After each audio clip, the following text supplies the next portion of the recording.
Come ride the little train that is rolling down the tracks to the junction. Forget about your cares, it is time to relax at the junction. Lots of curves, you bet, and even more when you get to the junction. Petticoat Junction.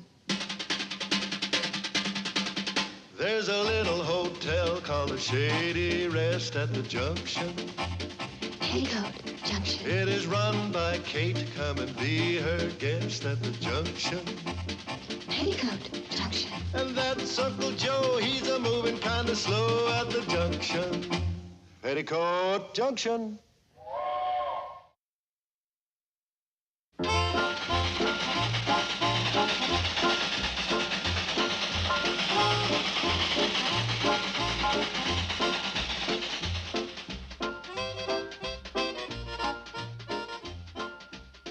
As you can readily see, these are the bills. And this is what I have to pay them with. 5, 6, 7. I owe you $1. I owe you $1.50. I owe you 47 cents. I owe you 6 bits. Whose are those? Uncle Joe, Uncle Joe, Uncle Joe, Uncle Joe. And this one has a paw print on it.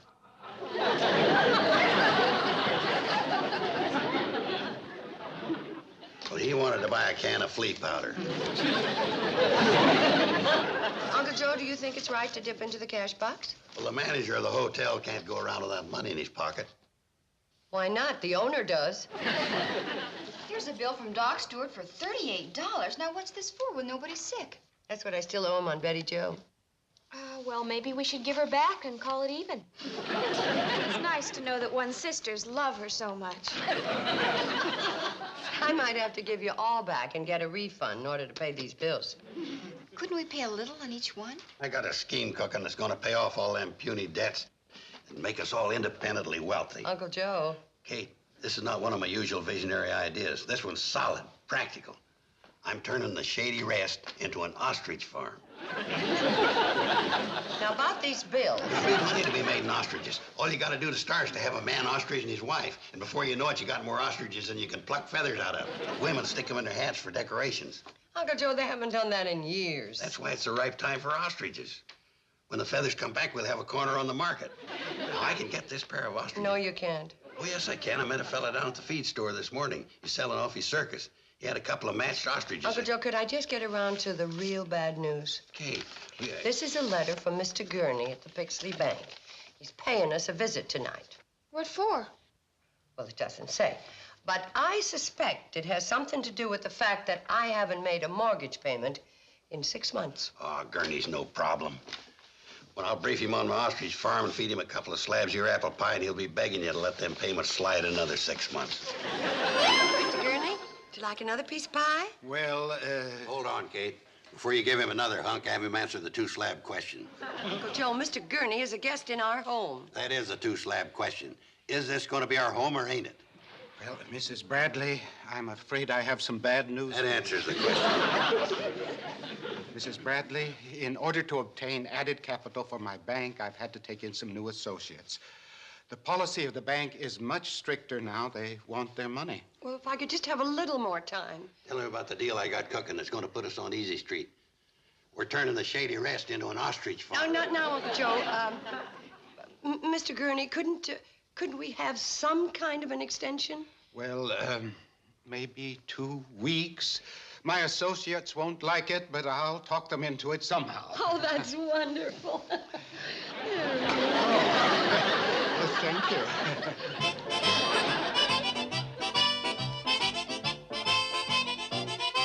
But, Bedloe, it's only 2 more weeks. I told you to evict Kate Bradley last night. Yes, I know. Gurney, I went to a lot of finagling to get my superiors at the C&F.W. Railroad to invest money in this tin-plated petty cash box. And I stuck my neck out for one reason only, to close down the Shady Rest Hotel forever. Oh, how did I ever let myself get into a spot like this? By being too soft-hearted to press people like Kate Bradley for the money they owe you? You got a thumb, man. When you got somebody under it, bear down. Squeeze a little. Get a little dirt on it. Bedloe, you are a cruel, heartless, inhuman fiend. I owe it all to a happy childhood. Mom, we figured out how we're going to save the hotel. We're all going to get jobs, and we're going to pay back the money that we owe to the bank. Now, hold it. If you've got any ideas about quitting school, forget them. Well, we're going to get part-time jobs. After school. And on the weekends. That's a coward's way out. Wouldn't any of us have to work for your mother to go along with me on the ostrich farm? Oh, Uncle Joe, forget it. Okay, if that's the way you feel about it. Where are you going, Uncle Joe? See if I got any clean spats. I want to look presentable tomorrow when I go into Pixley to look for a position. Now, you see, Mom, everything's just going to work out fine. Yeah, you haven't got a thing to worry about. Except making a ninny of myself in front of everybody. What? Well, what's the matter with Mom? I don't know. Maybe she's upset because she had to give up her lifelong dream of living on an ostrich farm.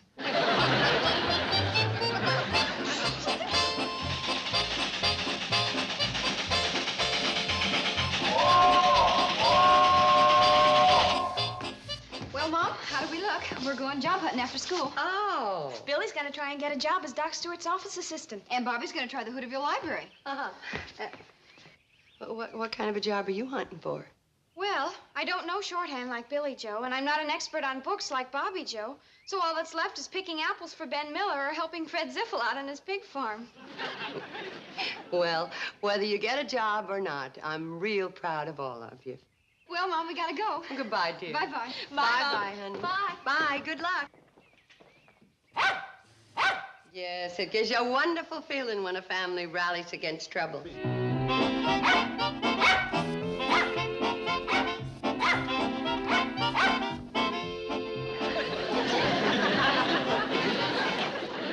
Oh, you're a real Bradley.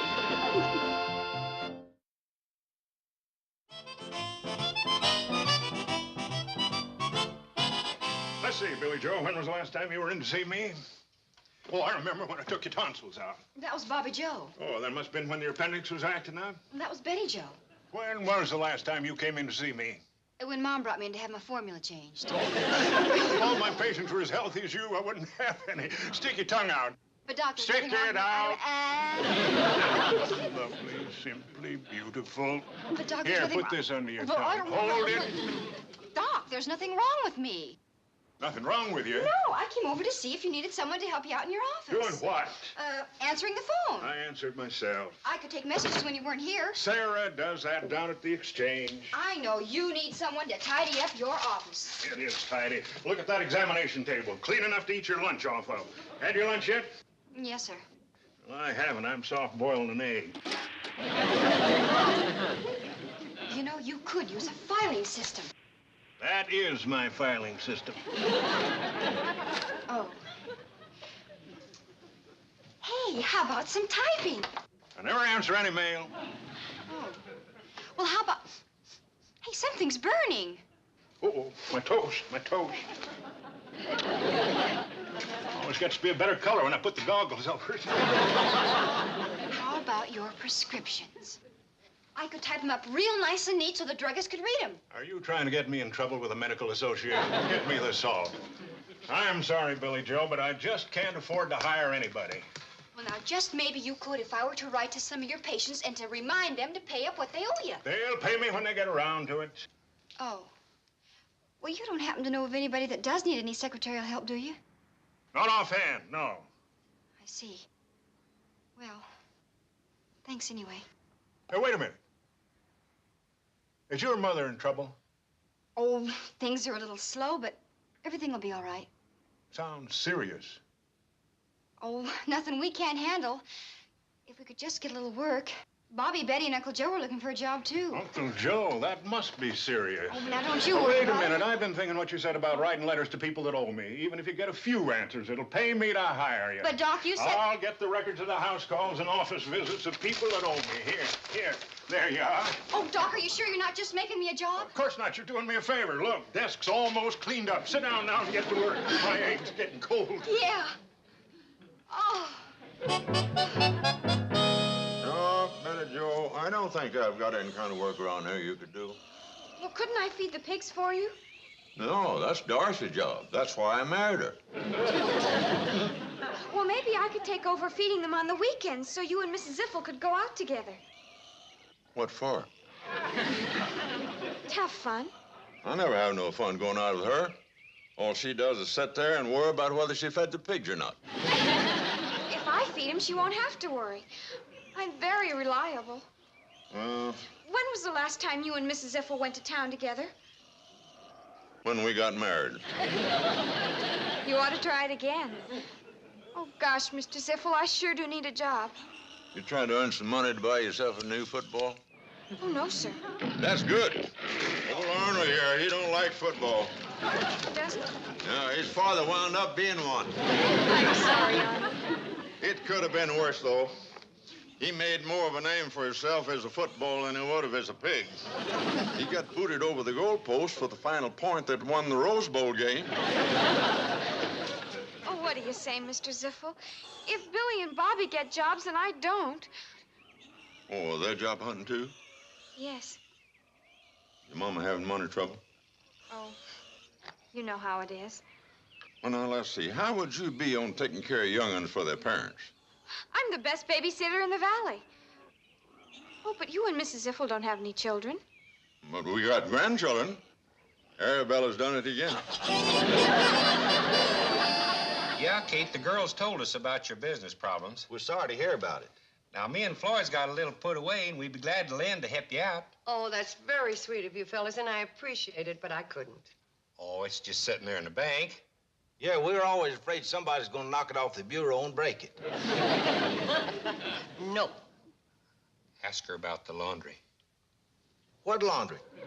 Dirty laundry. Oh, how about the dirty laundry? I don't know. How about the dirty laundry? Now, what dumbhead here means is that we've got to find somebody else to do our laundry. We're not satisfied with the way it's being done. Yeah, Charlie's always complaining I put too much starch in it. Besides, we can't use the washing machine at the boarding house no more. That's right. Mrs. Donahoo's using it to slosh her elderberries for a new batch of wine. Yeah, you can't use it for a month afterward. Just purples up everything. Well, if you boys want your laundry done, you just bring it over here and I'll do it for you. No charge. But, Kate... No charge. And I want you to take along one of my fresh baked pies before you leave. Doggone it, ain't that the stubbornest female ever you did see? Yeah. Now, there's just got to be some way to help her. Yeah. Ain't that the smartest critter? Look how nice he printed that sign. Hey, pony up for the dog's kitty.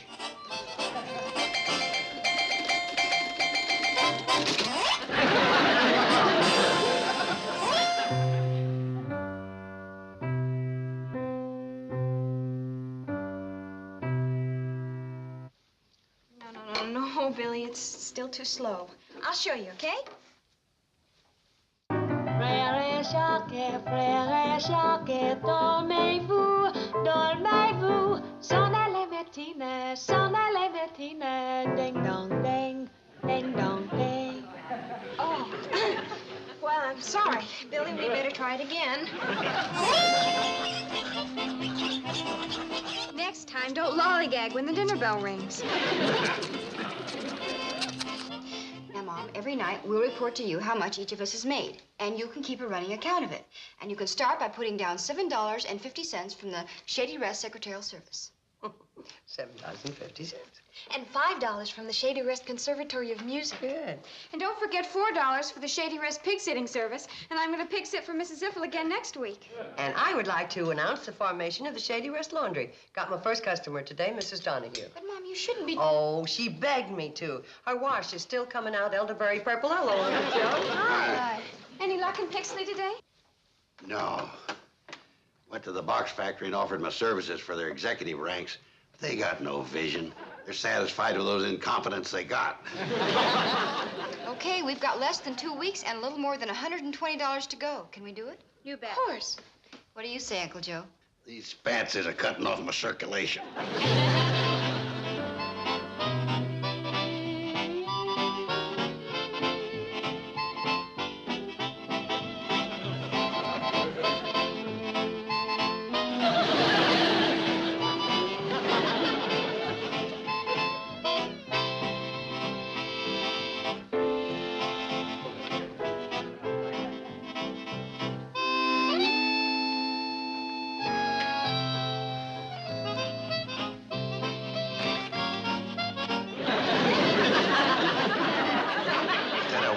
time dancing. Why don't you go out and look for some honest work? You know, $98.50 isn't bad. In fact, it's fantastic. But it isn't enough. Yeah, I'm almost at the bottom of Doc Stewart's bills. Fred Ziffel doesn't want to go out with Mrs. Ziffel anymore. And the laundry business is petering out, too. Well, hi, Uncle Joe. Hi, Bobby. Hi, Uncle Joe. Oh, Uncle Joe, we were worried about you. Oh, I had a late meeting with the president of the Pixley Power Company. Oh? He ain't retiring for 5 years. Did you have supper? Yeah, Pixley Diner. Fella there offered me a job as a short order cook. Say the fella needs a short order cook? But, Kate, that ain't my line of work. No, but it's mine. Mom?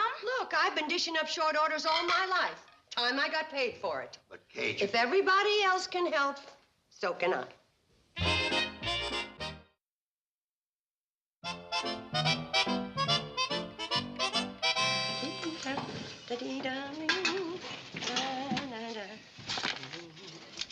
Adam and Eve on a raft. Wreck 'em. Adam and Eve on a... Mr. Clegg. You got my order? Oh, no. What's Adam and Eve on a raft? 2 eggs on toast. Read the order. How do I wreck them? Scramble them.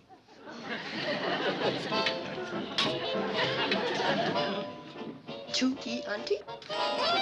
Eve? Adam and Eve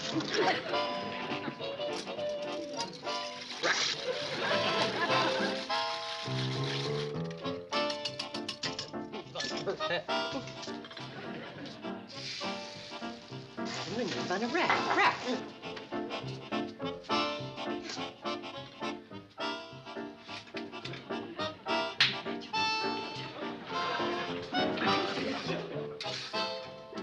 One liter. 1 liter.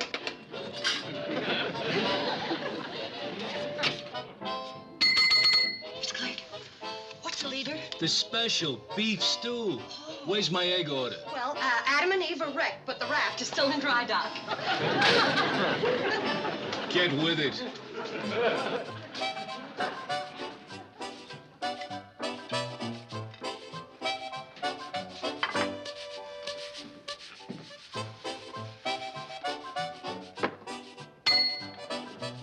There you are, Adam and Eve on a raft. Right. Where are the French fries? You didn't order any. All it says here is 2 It doesn't say a thing about FFs. French fries always go with eggs. Look, if you don't want it... No, I'll get them. Just keep your shirt on. I'll keep Adam and Eve warm. Where's the leader? I'm getting to it.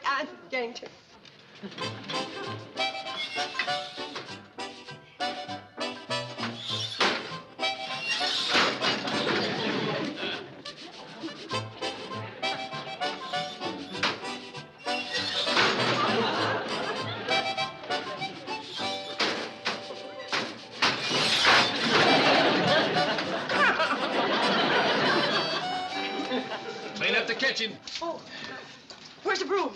What broom? To clean up the kitchen with. Clean up the kitchen means hash.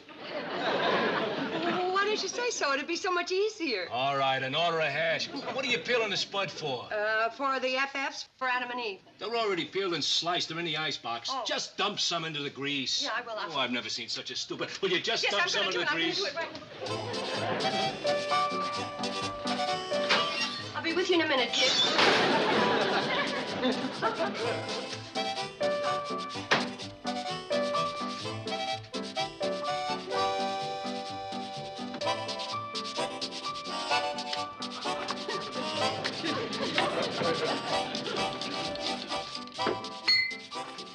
I cleaned up the kitchen. Where's my order of stew? You mean leader.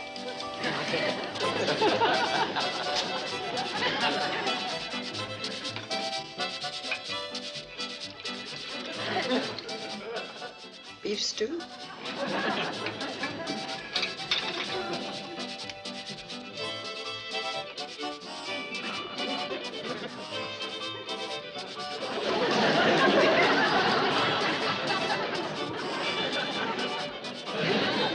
Eureka!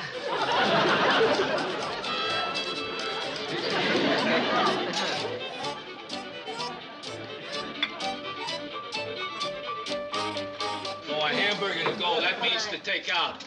A Swiss on rye of pear. That's two Swiss cheese sandwiches on rye you said, bread. didn't you? An order of beef stew. One order of beef stew. A stack of wheat. The batter's already made. Bacon and egg sunny side. And don't forget the potatoes. A hamburger of pear, both with. A bacon and egg sunny side. And don't forget the potatoes. An order of hash. And an egg salad on toast.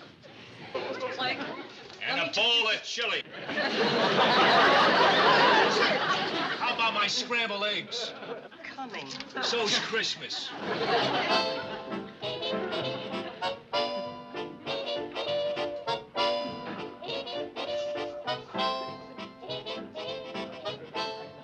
Sorry for the delay, fellas, but I got this creep working for me today.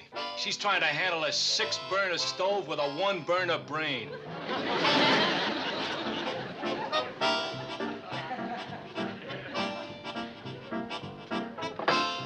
Well, at last.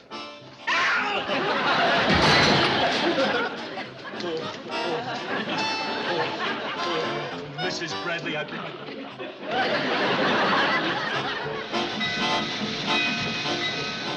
4 is 12. $132.16. Did you count the $12.50 I took in selling your mom's preserves? Yes. I could have done better, Kay, but your quince didn't go over too big with the public. We're $5.84 short. Hasn't anybody got any money?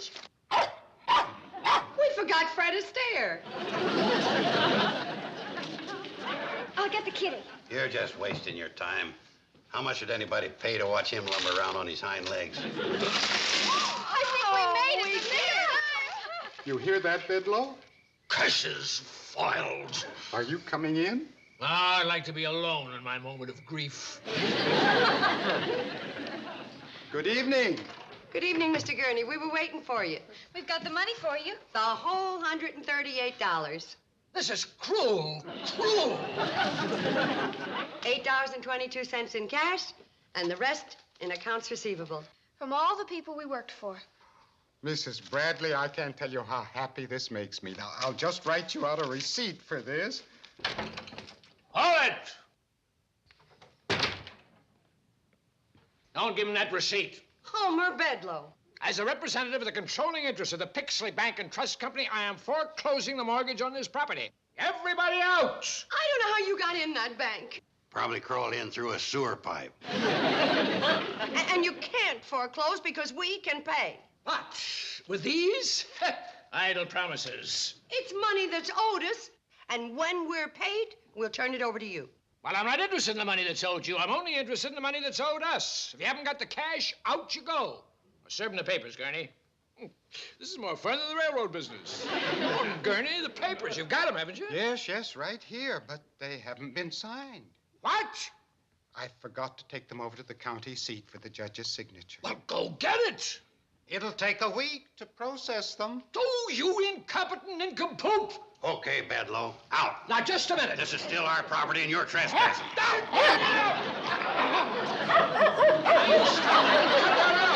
Quit it, you miserable cur.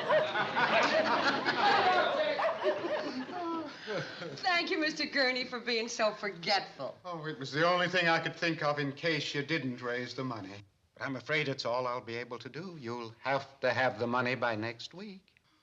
Maybe we can get everybody to pay us by then. Money's just as short with them as it is with us. I'm afraid the only thing that can save us now is a miracle.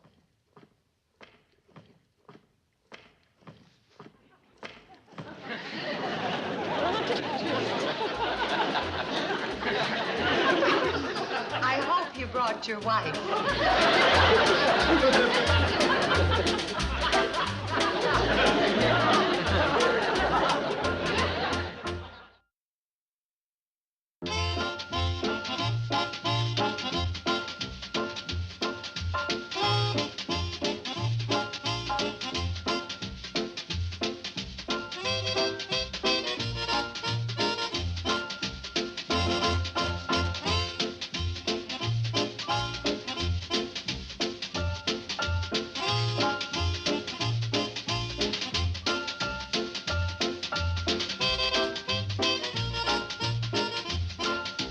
Petticoat Junction. This This has been a Filmways presentation.